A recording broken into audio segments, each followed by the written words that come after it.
আসসালামু আলাইকুম। আজকে নিয়ে আসছি ক্যারামেল সাগুদানার ক্ষীর। তো প্রথমে আমি নিয়ে নেব সাগুদানা।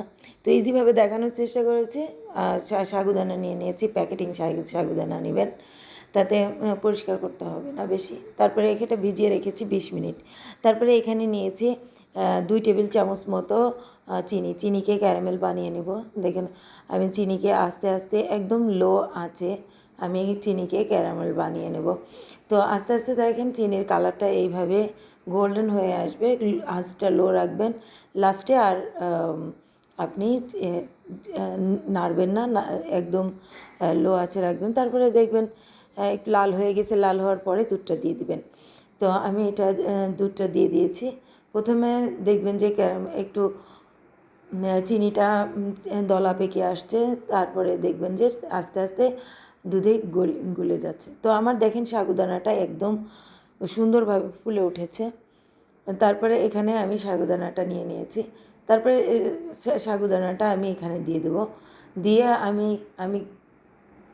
আরেকটু দুধ দিয়ে দিব এখানে সাগুদানার ভিতরে। আর একটু দুধ দিব, আপনি যতটুকু পারেন দিবেন। তারপরে দিয়ে দিয়েছি আমি এখানে পেস্তা বাদাম, কাজু বাদাম।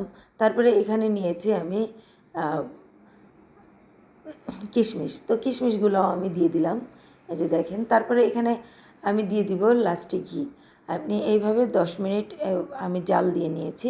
আর 10 মিনিট মতো হালকা লো আছে জাল দিয়ে নিয়েছি। দেখেন আপনি মনে করবেন যে চিনির ভিতরে সাগুদানা দিলে গলবে না, তবে সাগুদানা ভিজিয়ে রাখলে কিন্তু সেদ্ধ হতে সময় লাগে না। যে কোনোভাবেই আপনি সিদ্ধ করে নিতে পারবেন। তো দেখেন আমার সাগুদানার ক্যারামেল ক্ষীর রেডি।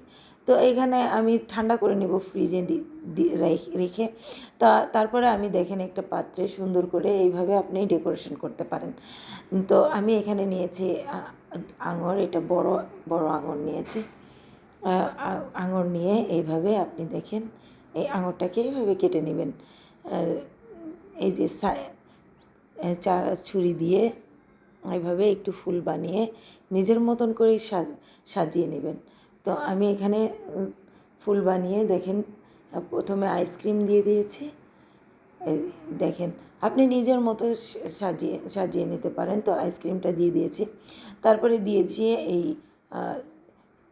আঙুর, এই যে বড় বড় আঙুর নিয়েছি, আঙুরের ফুলটা দিয়ে দিব এখন এখানে। তারপরে এখানে দেখেন বাচ্চাদেরকে যদি সার্ভ করেন এইভাবে, তাহলে বাচ্চারা অনেক আনন্দ করে খাবে। তো এখানে আমি দেখেন এইখানে স্টিক দিয়ে এভাবে সাজিয়ে পরিবেশন করেছি। তো কেমন লাগলো আমার এই রেসিপি? লাইক দিবেন, শেয়ার দিবেন, আমার পাশে থাকবেন প্লিজ।